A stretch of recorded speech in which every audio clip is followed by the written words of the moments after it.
Hey, everybody. Welcome once again to another episode of the Remarkable Coach podcast. As always, I'm your host, Michael Pacheco. And today with me, I have Claire Walton. Claire is a leadership and performance coach, inspiring and enabling leaders to make a difference for themselves, their teams, and the people they serve. She's also author of the Amazon bestseller, Super Neuro You, Achieve More Success for Less Stress and Make a Difference to Yourself and Others. Claire, welcome to the Remarkable Coach. Thanks, Michael. Good to be with you this evening, as we are in the UK. Yeah, there you go. It's about 10 in the morning here, evening there. We'll make it work. So to open up this podcast, I always like to invite our guests to just tell us a little bit more about yourself and kind of why you got into coaching in your own words. Yeah, thanks, Michael. Well, I was coaching before I was a professional coach. So my previous career gave me a fantastic opportunity to do lots of coaching. And my previous career was probably in, at the very least, two parts. So very briefly, I had some time as a general manager. So with a team of probably the biggest team I would have had in entirety, so not just direct reports, but in entirety, would have been about 400 people. And my style was to, challenge people a lot. I get quite a lot of feedback over the years about being quite challenging. Hopefully, most of the time in a really positive way. And so I was using coaching to challenge people in my 20s when I was a general manager, challenging them to think for themselves.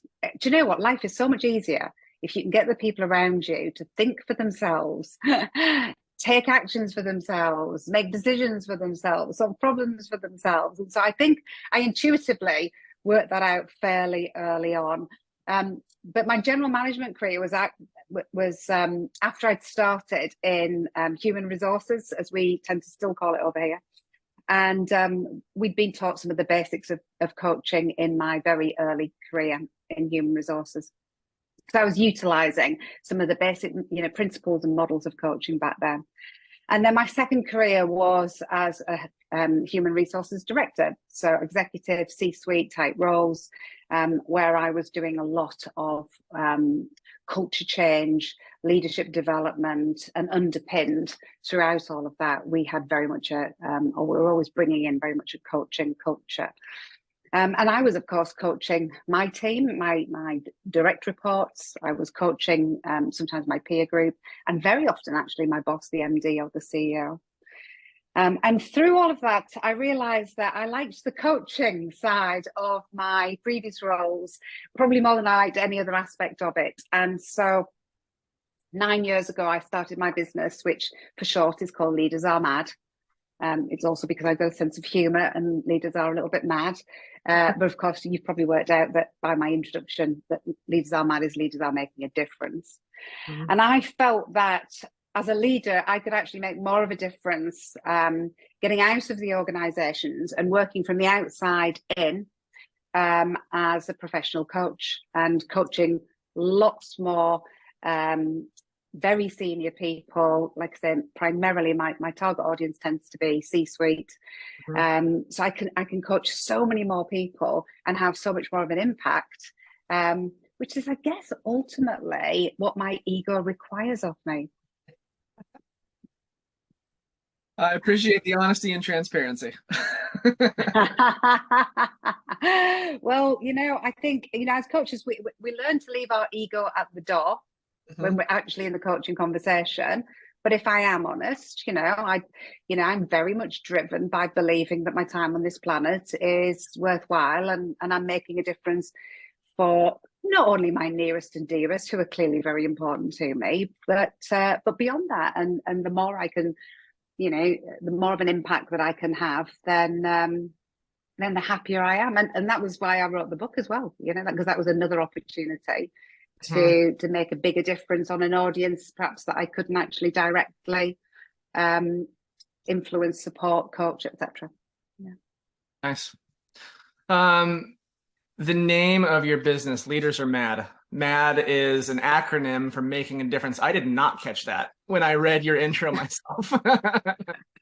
It's kind of brilliant. I like it. Can you tell us more about that? Like, why are leaders mad? And when you say mad, I'm gonna assume that you mean mad in kind of the British sense of the word, which is a little bit different than what we mean when we say it in America. So if you could talk a little bit more about that, that'd be good. Yeah, absolutely. But I think first of all, you need to explain how it's different in America. Well, I feel like so when you say if a Brit says you're mad, it kind of means crazy, right? Like weird, silly, crazy. I think in America, it's mostly just kind of it's angry.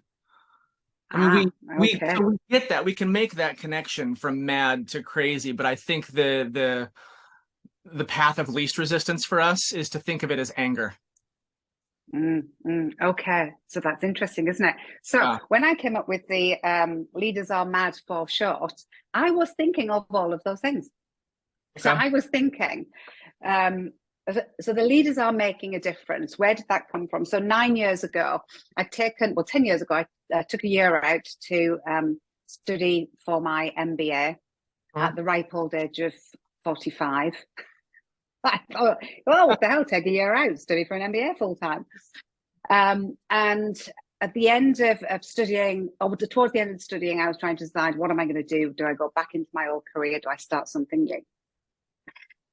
And I felt that I could be of more service. I could have more impact if I were to work from the outside in. I had been getting quite mad myself, and literally mad as in both crazy, Uh-huh. frustrated, angry at times with some of the people that I was working with and for in my previous career, and working internally within the organization and trying to um, coach people who are peer group, coach people who are your boss. Mhm. When those people are coming to work with a different attitude to you, um, I struggled with it.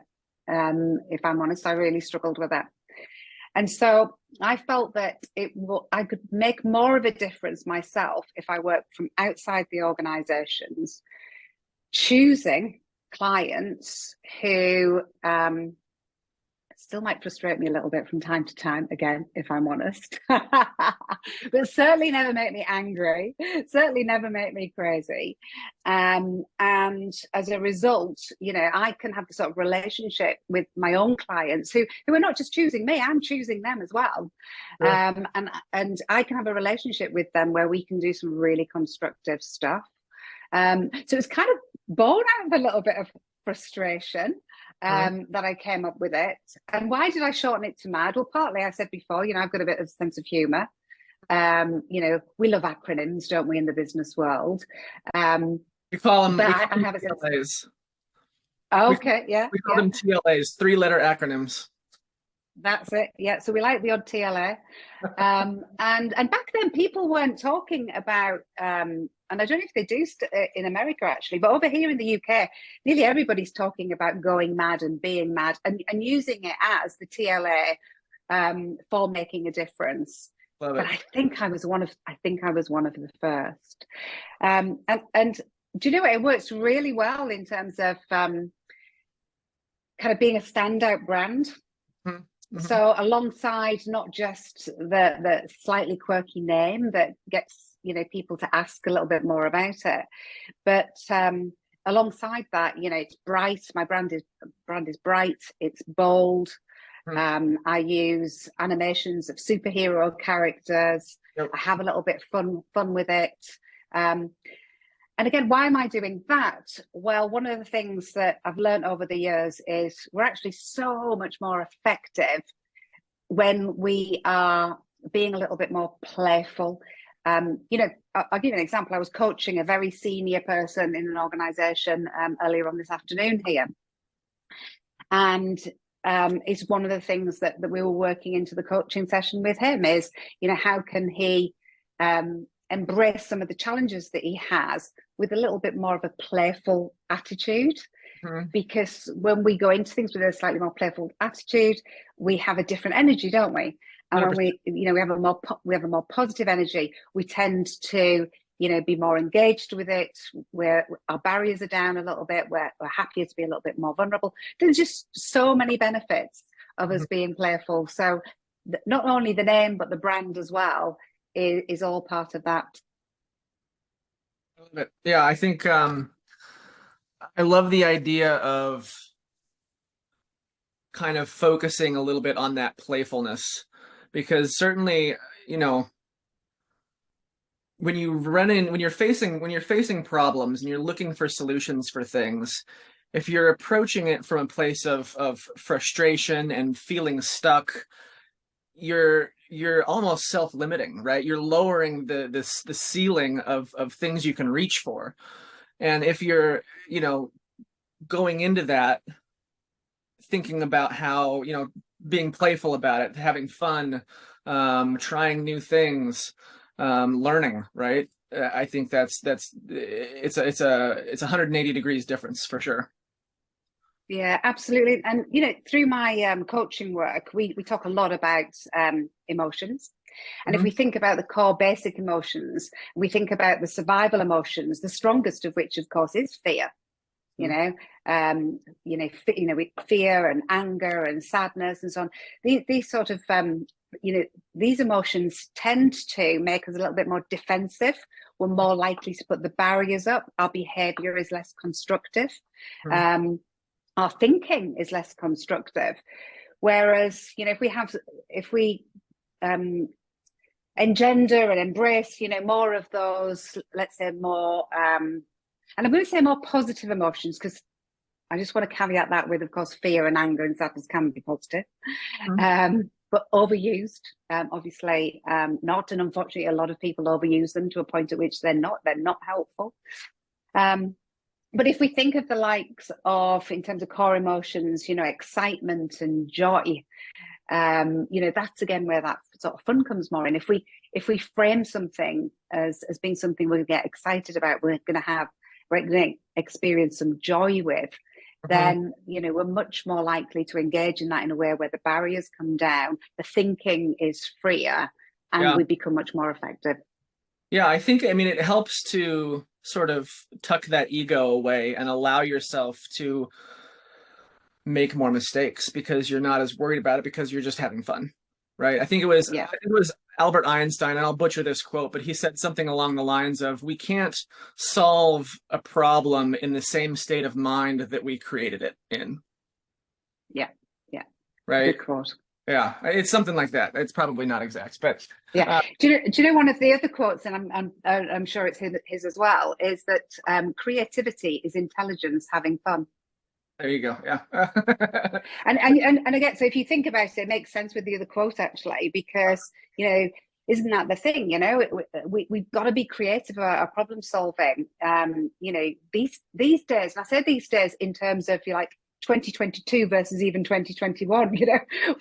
We're constantly required to be more creative in the way that we address everything, because so many things either need improving, or it's the first time we've handled it, and so we need to bring that newness to it, and again, that lightness, that acceptance that we're probably going to make some mistakes, but hey, mistakes are actually cool because they're on the way to progress. Yeah, I think to your point there, right? The industrial age is behind us. So the era of standing in a line at a factory and making a widget, robots can do that now. Our job is to creatively solve problems, Yeah. whatever the problem is, whatever industry or sector you're in.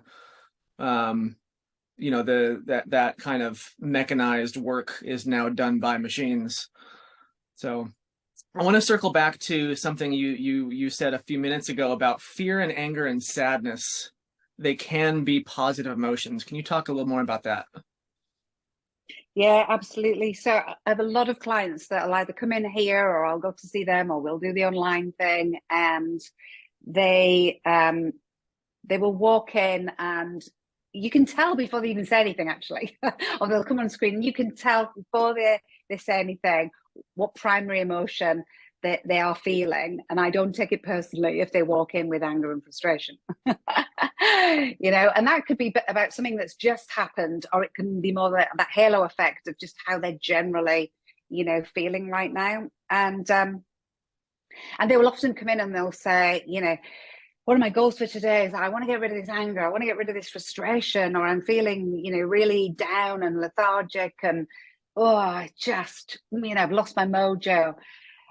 So that could be more like sadness, for example, and they want to get rid of them. They often talk about getting rid of those emotions because they don't like the way that they feel, and they attach therefore to that these are negative and these are unhelpful. Mm-hmm. And I encourage my clients to feel them. Mm-hmm. I encourage my clients to lean into those emotions and to try and understand why they are experiencing that emotion. What is it there to do for them? How is it trying to serve them? Because it's, in effect, a part of them speaking up to get them to notice and to do something. But I also do a little bit of parts therapy type work with my clients where maybe their fear or their anger or their frustration, their sadness, maybe that part of them is kind of overplaying its part. Mm-hmm. And it's only really in the dialing in though, and or leaning in and trying to understand it and get curious about it, but in a compassionate way, we can take from it what's valuable. And use that to make some form of difference, whether it be for ourselves or for other people. And to let go of what's not helpful.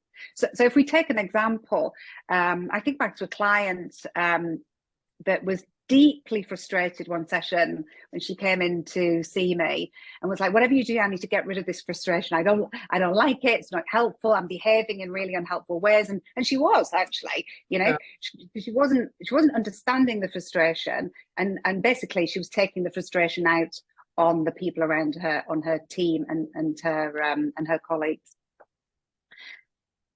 But there was real value in leaning into that frustration, understanding it, because it helped her to see that there were changes that she needed to make, first of all, to herself, so that she wasn't disaffecting those people around her that also needed to change. And then to take an approach of coaching and consulting with people to create changes that would then stop her feeling frustrated. Mm-hmm. But she had to understand the frustration in the first place. And if we'd have just found some sort of technique to distract her from it, let's say, which we could have easily done, then we'd have lost the gold. We wouldn't have found what she could actually do. Right. She wouldn't have made the changes. And actually, the reality is the frustration would have kept popping back up.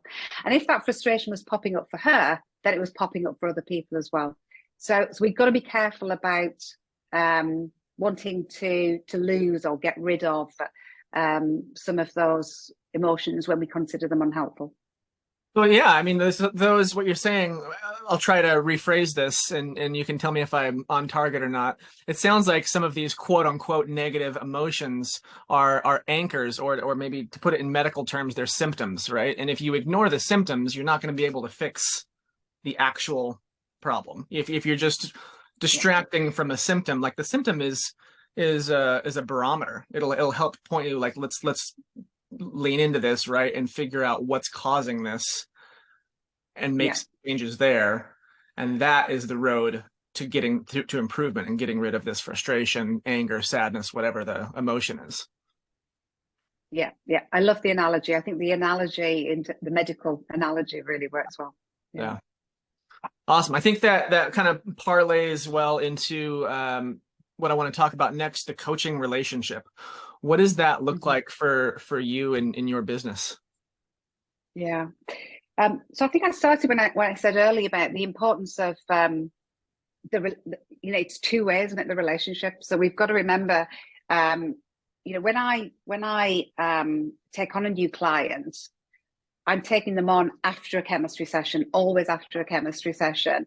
And I never assume that in the chemistry session, that conversation is all about, do they like me? Do they think I'm the right sort of coach for them? It's also, are they going to be a client that's going to work well with me too? And there's a couple of reasons for that, actually. So in that chemistry conversation, I want to make sure that I am the best coach for that client based on what that client can afford. Mm-hmm. Right. And again, I'm being really honest with you here, Michael, because, if they could afford, one of the, top 5 coaches in the world, then I'm not one of those. So they should go to that person. Yeah. Sure. Or they should perhaps actually, because they might not get on. They might not actually be the chemistry. But I think it's really important that I am the best coach for that person based on what they can afford. Sure. And best, it's not just about caliber, is it? It's about, does the personality sync? Do I have credibility in their eyes? Mm-hmm. I think that's really important. We all have credibility in somebody's eyes, but do I have credibility in their eyes? Because they have to believe that I can and will help them. Otherwise, it's a waste of time, regardless of whether or not I actually can. They need to believe that.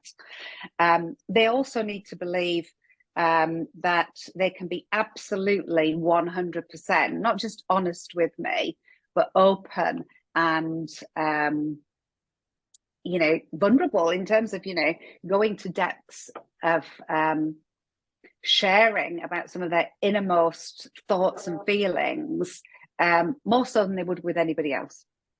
And I include in that sometimes their partners and friends and family members and so on. Again, that's really important, because I like to make sure that we really dig deep in our coaching so that we can make sure that we make a difference. And then from my point of view, I'm looking to them, and I make it really clear in the chemistry calls, that they're up for a change. They actually want to make change happen. They want to make a difference for themselves. And then again, as a result of the difference that they make for themselves, the changes they make for themselves, that will have a ripple impact on others, which requires them to do some things outside of the coaching sessions, as well as be really vulnerable in the coaching sessions and engage properly in them. So it requires them to take action outside of the coaching sessions. And I want to know that they're going to do that, because if they're not going to make a change. Mm-hmm. And quite frankly, I'm not interested in taking their money if we're not going to get a result. So it starts very much with that chemistry session. Yeah. What sort of, I think I've had, a number of coaches myself over time. And of course we work with coaches, and I talk to coaches every day. And I think every coach has their own tactics and their own ways of working with clients. What sort of, let's call it homework, right? You mentioned that your clients, they need to do stuff outside of the session. You can't just come to a session for 60 minutes and expect the world to be perfect as you walk out that door. What sort of homework do you ask your clients to work on outside of your sessions? Oh, crikey. Now that can be so many different things. So mm-hmm.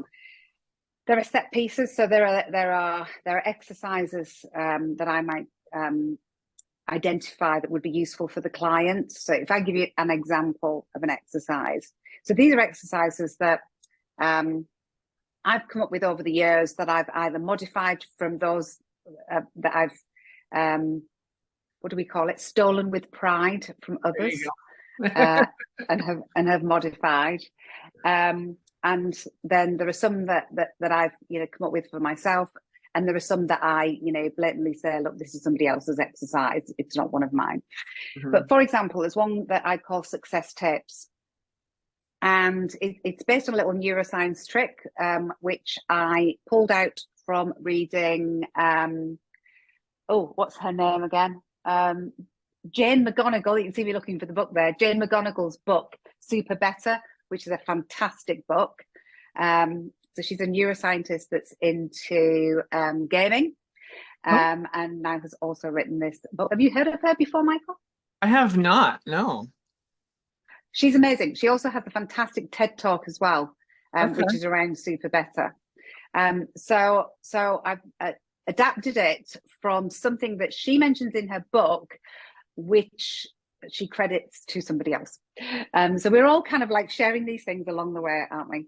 But the idea is really simple. And I use this exercise with people when they are coming to me with a general lack of confidence. So Uh-huh. as opposed to them, they're lacking confidence with a specific, they're Uh-huh. generally lacking in confidence, which is more common than you might think in C-suite leaders. It's quite often because of stuff that's gone on very recently, or it could be which has damaged their confidence, or it could be that they've just taken a step up, Mhm. and they tend to suffer from self-doubt, etc. And what I ask them to do is to go away and write up every single achievement that they can think of that they've ever had and list them, right? And this is quite a lot of homework for some people. And then go back to each and every one of those achievements, and for every single achievement to then complete the sentence, because I. So say, for example, with me, one of my achievements would be I wrote a book that was a bestseller on Amazon, even above for a period of time. Simon Sinek's Start With Why, and Brené Brown's, I think it was Leading Bravely, or whatever that one's called. Daring to Lead, that's it. Yeah. Because I had a vision of success, because I set myself goals, because I was very disciplined, because I asked myself every single day, Mm. how do I make the boat go faster, specifically in regard to achieving the goal of the book? Because I asked for help, Uh-huh. because and so on and so forth. And you extrapolate every single because I, and then you do that for every single achievement that you have had. And then you reflect back on that. Now, the process of doing this is huge, because I don't know if you realize this, but most people, they kind of shrug off their achievements. They're a little bit embarrassed about their achievements, which is ridiculous. But they certainly don't really dive deep into, what is it about me that enabled me to achieve those things? Yeah. And go through, all of their achievements in that way. What they then start to do is they can then start to get some general confidence around all the different strengths that they have, their unique contribution in this world, which is based on knowledge, experience, personality, skills, etc., etc. Mhm. And that really kind of like brings the confidence levels up. And then when they're coming to specifics in their role, specific challenges in their role, from a place of confidence, again, those barriers to their competence coming out, those barriers are down, those barriers have gone. So that's one of the exercises that I would bring to them.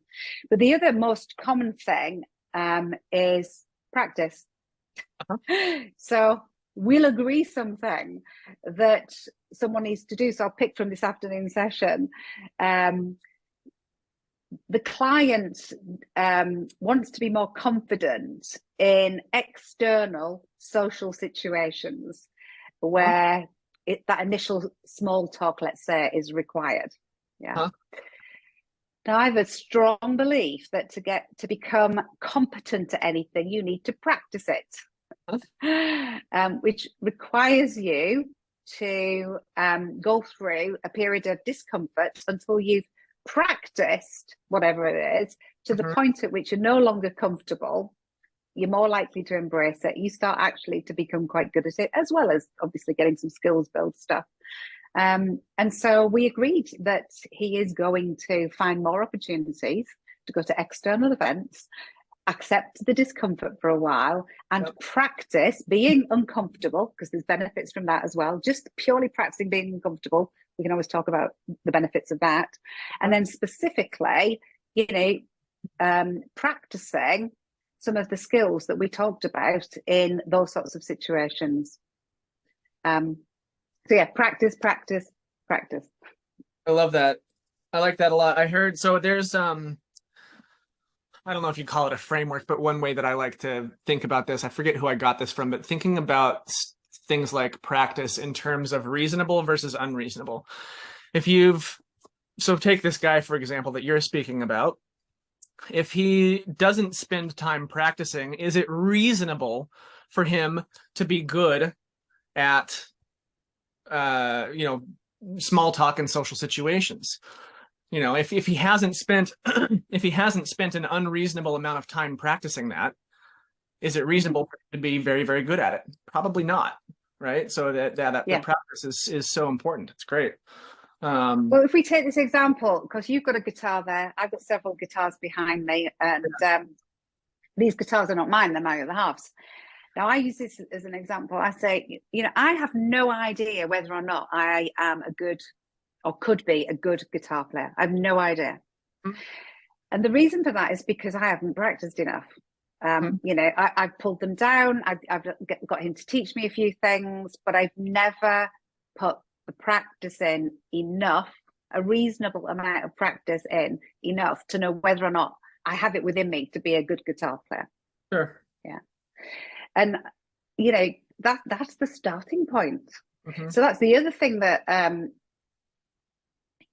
from a coaching perspective, is probably one of the fundamentals, isn't it, that we coaches need to work on, is the motivation that people have to put the practice in order to develop the skill and the confidence. Yeah. And actually for it to become, and if we keep on the guitar analogy there, if I practice for long enough, I don't have the motivation, by the way, so that's the real issue for me. But if I did have the motivation, I would practice for long enough to maybe get good enough to then go, my goodness, I really want to learn now. Uh-huh. Now I want to go through some formal study. Uh-huh. Now I want to, go out and see more guitarists and really observe and do all the things my other half does, who is incredibly passionate about playing guitar. Yeah. I would then have the motivation to do all of those things to add to my practice. But I don't, because I don't want to play the guitar enough. To each his own, or her own. I'll circle back to what you were speaking about before, about making it playful, right? Approaching it from a playful perspective. Going out to social events when you're uncomfortable with that, as an introvert, I speak from experience, can feel like a lot. But if if you set expectations in your head and approach it as playfully as you possibly can, it's not necessarily all that bad. Exactly. And that's what we did this afternoon, is we tapped into the motivation. So we tapped into let's really understand what are the benefits. So we go to the, let's assume that this is something that you get really comfortable with, really confident with. So what? Yeah. So what was the benefit? What's the value? So we kind of go there. And then, we went to the playfulness, and I I actually did say, so I want you to imagine enjoying being at one of these events. And he just said to me straight away, he's like, I can never imagine enjoying one of these events. And I said, okay, limiting belief. I can never imagine enjoying these. It's a limiting belief, isn't it? Yeah. It's so then we go, yeah, exactly. So then it's about, what would need to happen in order that you would enjoy it. Yeah.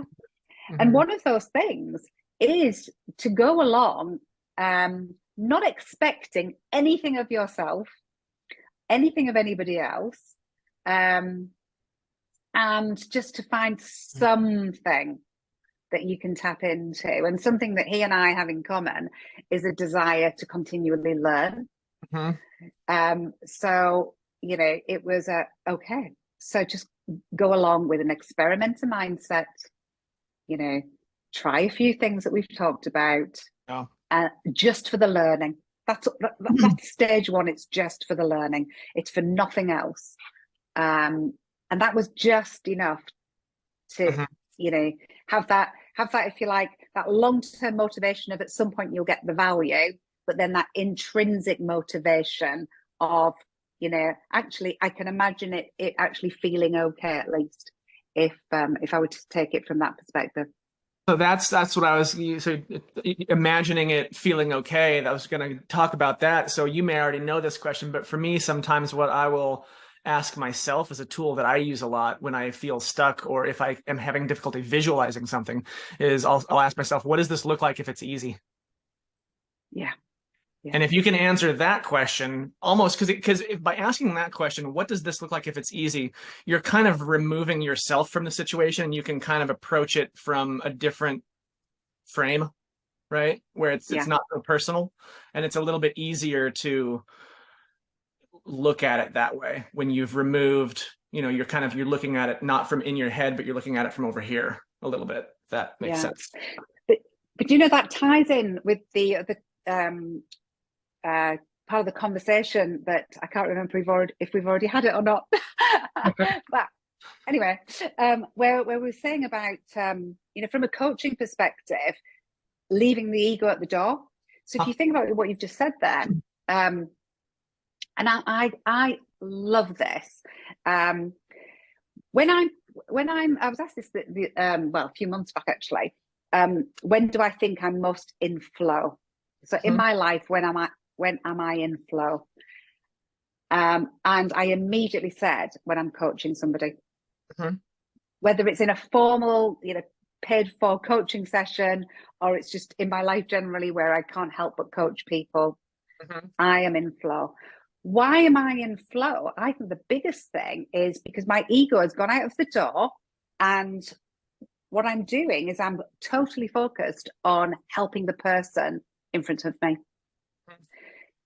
So I've given up on any sense of self. There's no real connection with sense of self. It's all about the person in front of me, and wanting to be there for them, understand them, provide for them, and so I think the minute you kind of lose the sense of yourself, you get into flow, and I think that makes a lot of sense with other activities where you might be in flow. Yeah. And then I think that also links to the client this afternoon. There was way too much of a expectation based on experience that in those situations there'd be that chatter in the head about, how am I coming across? What are people thinking of me? What should I say next? I'll get outside of your head. Did I say that wrong? Etc. Etc. Etc. Yeah. So leave the ego at the door. And it's probably helpful that I practice it all the time in my coaching. Yeah. So probably outside of coaching, I have less of a concern about what people might be thinking about me. Because that's what I was saying to him. I said, I can't relate. I really can't relate. Yeah. I love that. With circling back to the ego conversation, if it's all right with you, I'd like to read a quote. I was reading George Bernard Shaw the other day. He wrote a stage play called Man and Superman, and there's this quote it's kind of about ego and helping people that really just resonated with me, and I think it might be interesting to bring into this conversation. So George Bernard Shaw writes, "This is the true joy in life, being used for a purpose recognized by yourself as a mighty one, being a force of nature instead of a feverish, selfish little clod of ailments and grievances, complaining that the world will not devote itself to making you happy. I am of the opinion that my life belongs to the whole community, and as long as I live, it is my privilege to do for it what I can. I want to be thoroughly used up when I die, for the harder I work, the more I live. I rejoice in life for its own sake. Life is no brief candle to me. It is a sort of splendid torch, which I have got hold of for the moment, and I want to make it burn as brightly as possible before handing it on to future generations." Wow. Michael, thank you for that. I love that. And I've never heard that before, which is very unusual, isn't it, to hear a quote that you've never heard before. Mm-hmm. And I love the fact as well, it's called Man and Superman, because I love my superheroes. Yep. Yeah, you can pick up the paperback of the stage play on Amazon for about $10. It's a good read. Highly recommended. Fantastic. There's quite a lot in there that I liked, but I think the thing that struck me is so again in my coaching, which I'm sure most coaches work on with their clients, we do a lot of work around purpose. Yep. So, particularly because again, people that I'm coaching are in those C-suite type roles.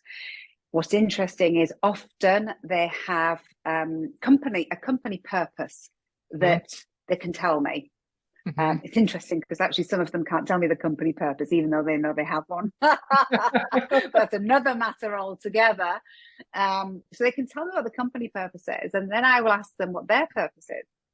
And then they will become unstuck and they don't know what their own purpose is. And I'm like, whoa, we have such an opportunity here to help with your energy and your focus, which are the two big things that I talk about a lot with my clients.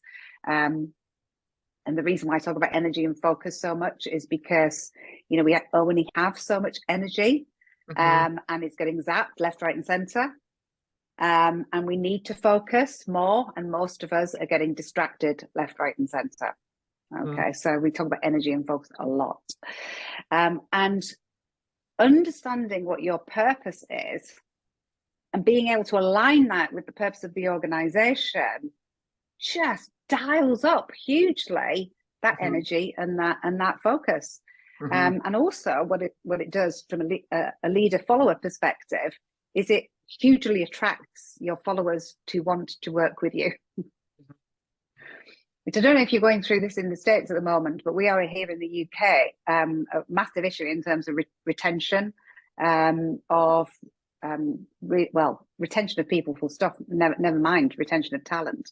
And a massive issue then with recruitment. So getting people in leadership roles to be able to seriously do that piece around, or playfully do the piece around purpose, but really do it in detail, and get the alignment to the purpose of their organization in a really authentic, genuine way. I think can make a massive difference to the individual and to the organization. Yeah, everything kind of starts with purpose, doesn't it? If you've got a purpose, you don't need to worry about your ego because you're focused on the purpose. You don't need to worry about motivation because that follows suit. You don't need to, worry about as much about all these other things because you've got that purpose that's kind of, driving you and guiding you. Yeah. Yeah, well, that's it. We talk quite a lot about values as well, don't we, in the coaching world? And we do work on values. And actually, I do the work on values as a preparation for the work that we do on purpose. And this whole idea of you've got people in leadership roles in particular who have so much coming at them, and it's not just distracting in the sense of they can't focus on any one thing at any one time. They often feel they can with the right techniques, but they've got to make choices all the time. They've got to make choices about how to spend their time, how to spend their money, how to spend their energy, how to utilize the resources around them, and so on and so forth. And to just cut through all of that, sometimes you need that simplicity of not necessarily even 4 or 5 values, but the simplicity of purpose. How, for me, is this going to make a difference? Is this really going to make a difference? Sure. And is that difference going to give us a big enough difference? So what's the return on our investment? Is it a big enough difference? Is it worthwhile? Is this the best way to spend our time, money, etc.? I like that. How is work on values a stepping stone for work on purpose? I think that people struggle going straight into looking at, why am I here? Why do I exist? Oh, okay. You're one of those people. Yes, we do. I mean, that's a huge question, isn't it? If I was to start to say to people, well, I just want you to start with saying, why do you exist? It's like, oh my goodness me, maybe it's to reproduce. I don't know. What's the most fundamental reason why we exist? So by starting with values, the first thing is it's a much easier warm up. In fact, I was doing this with a team of HR folk the other day. So I coached the HR director, and this was my first engagement with her team. And we were looking at really, dialing in the teamwork and the overall motivation and energy within the team towards their strategic plan. And the way we started was looking at getting them to identify their individual values, share their individual values or their core individual values once they've got them down to the core ones. And from that, we were looking at, can we pull out some core team values? And then we did the same thing with purpose as well.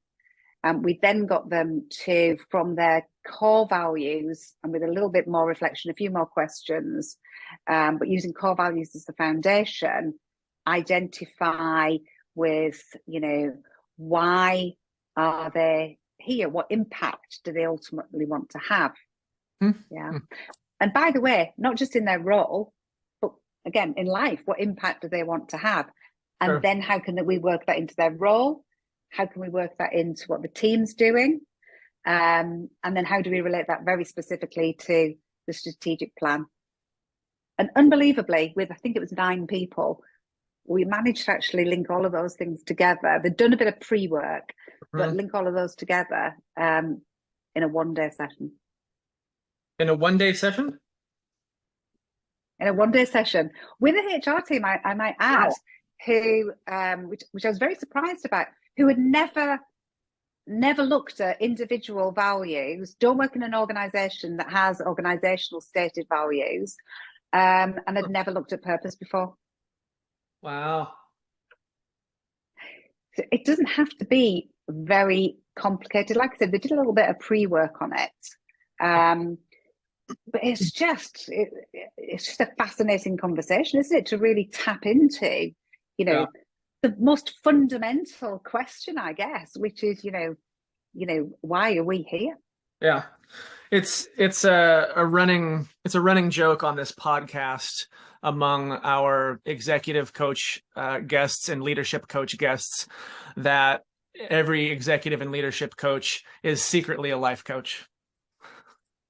Because that's the fundamentals, right? Those are the building blocks. If you don't have that stuff figured out, you're not going to figure out the organizational stuff. Well, totally 100% agree. And I often get it comes up in the chemistry calls, and it also sometimes comes up in 3-way conversations that we don't always do, but we'll often do. And it will come up maybe if there's a sponsor bringing me into an organization where they will sometimes say, so are you, will you cover purely work-related topics? And I'm like, whoa, that's interesting that they're even asking the question. Okay, let me bring you to my planet. Where on my planet, you don't coach the topic, you coach the person. In a group coaching setting, we may be coaching the topic. That's different. Yeah. But in individual coaching, I am always coaching the person. We might have very specific goals in mind, but if it goes back to some of the things that we said earlier, their goals really are about making some form of change. Yeah. There's some sort of difference, a goal, we're going from here to there. So there's a difference. Yeah, or a change. And in order to find the energy, the motivation to do the homework, to do the practice, to have the discomfort, and everything else that is part of going from here to here, then we need to tap in to what's going on for the person. And what does the person want out of life? And who is this person? Not just what role do they play? And what's the system around this person? that's beyond just the system of their immediate organizational context as well. So, one of the things that we'll do as part of the, setting up a coaching agreement is, I want a little bit of, client information, beyond just some of the basics, even things like, just simple things about their children and what they're called and their ages and their other halves, and or if they're single, just the fact that they might be single or whatever, whatever it might be, just some of those sorts of things. And clearly that rapport building that we're always doing, not just in the chemistry session, but in every session that we have, understanding a little bit about that system, asking, today with the client, not just the how are you for the sake of the how are you, but really, how are you? What's going on? What have you just been doing before you came here? Even those sorts of things. Yeah. I think that's really important. So we're always coaching the person. I think, I mean, we don't live in a vacuum. Leaders don't live in a vacuum. It's got to be a holistic thing, because that is just the nature of being, right? It's not. Yeah. We're not in a vacuum, I guess, is the only way I can think of to say it. But yeah. And of course, that what might happen very occasionally is that we identify things that eventually get to a point where that person might leave the organization. And it's interesting, because sometimes the person that's bringing you in, if it's not the coachee as the client, if it's somebody else bringing you into the coaching with the client, then you'll sometimes get that fear of, well, what if in coaching the person, something comes up and as a result they end up wanting to go somewhere else? Well, it's always better that if there's something bubbling underneath, feel better for the organization. Ideally, exactly. So again, I sometimes I will get asked questions like that, and I'll answer them, as you can imagine, really honestly, but demonstrate how, ultimately that's going to benefit the organization anyway. 100%. And there was a few years back, I remember there was questions kind of floating around a lot of startups about training their employees. Like, why would you spend a whole bunch of money to train your employees so that they leave your company for a better paying job? The only answer to that question is, what's the alternative? Not training them? Like, it's terrible. And of course, there is also that factor of that, you train them, you give them coaching, you bring all sorts of benefits to their life as a whole. We know over here, certainly, I don't know what the research is on the States. I imagine it's probably fairly similar, that particularly over the last few years, people have gotten to a place where they're much more likely to stay with you because you are providing for them in a much more holistic way. So not just even training them to do their job, but you're providing the coaching around them as a person, as another example. You're providing an opportunity to work in a way which suits them as far as you possibly can, dependent upon the job, etc. But, people are much more likely to stay put in the organization if you're finding those opportunities. And so I'm always encouraging clients to get closer to what the individuals need from them, that's beyond the obvious, maybe direct, immediate impact on performance. Yeah, awesome. Claire, you've got a book that is a bestseller on Amazon. Would you tell us about that?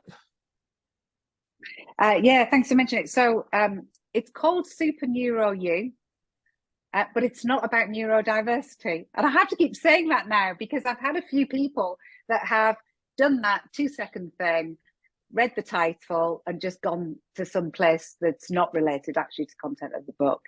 The tagline is achieve more success for less and make a difference to others. That says a little bit more.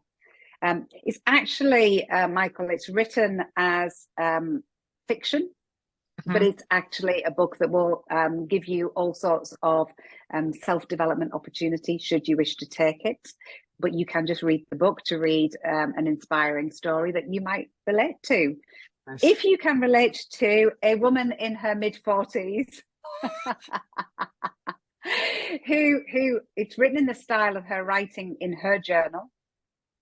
And she writes about something that happens in her life at the beginning of the book, which gets her to, by the recommendation of a friend, meet a coach. Moi.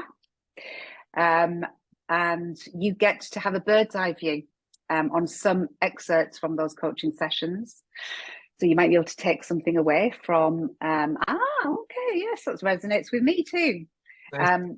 Laura, the key character, also gets to have homework set, and you indeed can also do the homework should you wish to. So you have the opportunity to download some exercises from my website and do the homework. And basically follow Laura's journey through the coaching experience, excerpts from about a year's worth of coaching, and then find out what happens to Laura 3 years on, right towards the end of the book. I love it. So it's a little allegorical, it's a little bit tactical. Perfect. It is, and I'm told, and it says in some of the Amazon reviews, and if anybody has read it, please put more reviews on. I'm told it's an easy read, and for some people they even had a belly laugh, and some people even had some tears. And for me, I think if you can draw emotion in a book as well as get a bit of growth, then it's got to be a good thing.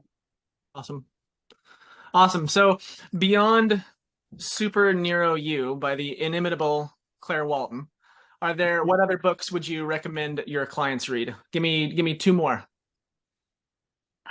Gosh. So over and above the one I've mentioned from Jane. Now you're asking me now because I read the Jane McGonigal book again. What was the name of that book? Super Better. Super Better. Okay. Yeah, absolutely fantastic. So I read a lot. I mean, I'm really interested in neuroscience, so I read a lot by Joe Dispenza. So anything by Joe Dispenza. But if I look to get the exact title, it is Evolve Your Brain. Is a fantastic book. Yep. I did that on audio first. I do a lot of my books on audio first, and I think, if I like it on audio, then I go and I get the textbook, and then I was just underlying everything and post-it notes on everything. Amazing book, very inspirational in terms of his story, but also so much to take away and use for yourself, and also use if you happen to be a coach as well. And then I'll do a recent one. So Connect by Simon Lancaster. That's come out fairly recently, and I read it a couple of months ago. And his background is as a speechwriter. And he talks about how we connect with one another. So there's also a marketing perspective that's really useful there, from a leadership perspective, and also from a coaching perspective that I took from that. Awesome.